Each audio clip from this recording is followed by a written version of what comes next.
What's the role of education in globalization? According to what I had seen and heard in the University of Celaya, education can serve the needs of globalization, but I don't think that's all about education. My biggest takeaway from a study abroad experience is that education can not only serve, but also lead globalization. Why do I say education can lead globalization? First of all, education shows us how to treat culture properly in this globalized world. During the process of globalization, more and more countries and people are linked together. Therefore, many regional issues are no longer remaining as others' problems. They become our problems too. We visited an immigration shelter in Mexico City. This shelter works to support migrants, refugees, asylum seekers, and migrant crime and trafficking victims in Mexico City. We also participated in a lecture about Central American migrants. From this lecture, we learned that since many migrants have no official paper or enough money, so they choose to travel through Mexico en route to the United States by standing on the roof of the trains. Riding atop the moving trains exposed those migrants to physical dangers and organized crime groups. Even when they survived from this horrible train trip, few of them can make it through the desert area near American border. Besides this, the American government increased its security along the border. Due to this, many migrants choose Mexico as their new destination country.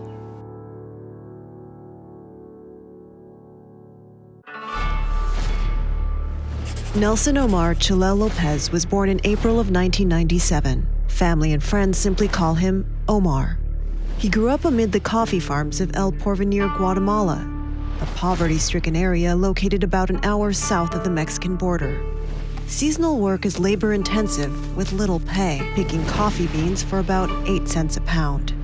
In search of higher-paying work, his mother Fermina left her family behind in 2006, crossing illegally into the United States and settling in Phoenix, Arizona. Omar's older brother and older sister soon followed.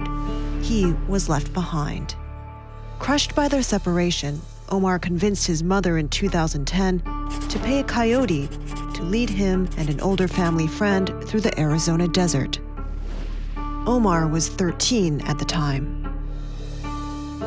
Should we help them? Should we stop them? Fermina sends $800 to cover the cost of the first part of their journey. On July 6, the coyote calls Fermina. Doña Teresa and Omar are part of a group that will cross into the Arizona desert that night. In a few days, they will arrive in Phoenix. They were crossing the desert at the peak of the summer heat. Should we have helped them? Should we have stopped them? Almost 2 years later, the partial skeletal remains of an older woman and a young boy were found in southern Arizona, and Fermina was finally reunited with her son. Omar's story is representative of a new trend on the border. In 2013, authorities apprehended nearly 14,000 minors, twice as many as in the previous year. Should we stop them? Should we help them? Should we stop them or should we help them? Because of the process of globalization, migration becomes more and more frequent among countries. Visiting the shelter raised my attention toward global issues like immigration, especially toward those undocumented immigrants. I also learned that pop culture cannot replace local culture. In Guanajuato, we experienced a wonderful combination of Western culture and traditional Mexican culture. Many tourists in Guanajuato are attracted by its uniqueness, and this same uniqueness becomes part of the world popular culture. Instead of hearing local people speak English, I heard foreigners use Spanish to communicate with local people, including us. We had Spanish classes. We visited orphanage, universities, high schools, and community centers. These different places showed one thing in common: student volunteers.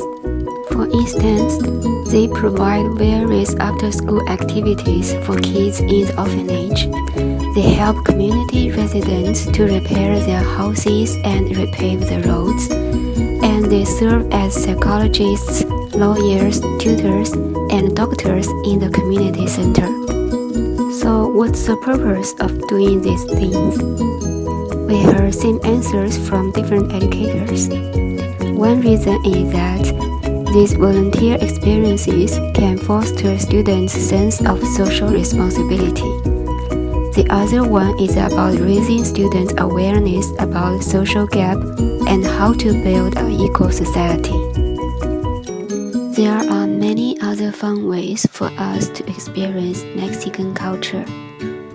We tried lots of delicious food, had a wonderful dinner with a big, happy family, practiced our Spanish and various non-verbal cues with our host family, got charged on the top of Pyramid of Sun, saw huge cactus, visited many museums, enjoyed local music show, walked through beautiful alleys, astonished by the underground roads in Guanajuato, taught an English class in elementary school, communicated with local teachers, and found out similarities between Chinese dragon and Mexican feather serpent. A legend says that the figure of Chinese dragon and Mexican feather serpent are originated from the same source. I don't know whether this is true or not, but I did realize that even different cultures share some similarities. This might serve as the foundation of mutual understanding among countries or groups. Speaking of culture, this study abroad program not only let me get charged on the top of pyramid, but also on my interests about culture and other related things. This totally beyond my expectation about this travel, but we never know what we will learn from our new journey, right? Okay, time to wrap up. So based on all these experiences, what did I learn from this study abroad program? First, I learned that education could prepare qualified talents to support the process of globalization. Like what we had seen in University of Celaya, their students got well educated in professional skills so that they can easily find a good job after graduation. Second, education can lead globalization by fostering communication among groups and individuals. Globalization is a two-bladed sword. On one hand, it accelerates the exchange of talents and resources among groups. On the other hand, it brings new problems like immigration and large social gaps. We can rely on governments to solve these related problems, but education can do this in a better way. Because education can connect people from different backgrounds, can encourage different groups to work together, can cultivate students to act for social justice, can provide various opportunities for people to learn from each other and understand each other. Last but not least, education gives people the ability to enjoy their life during the process of globalization. For instance, without this study abroad opportunity, I may never have a chance to experience Mexican culture in different Mexican cities. Without education, the orphans and immigrants may find it harder for them to realize their dreams. Without education, these two ladies might have no idea about combining Chinese dance with Mexican dance.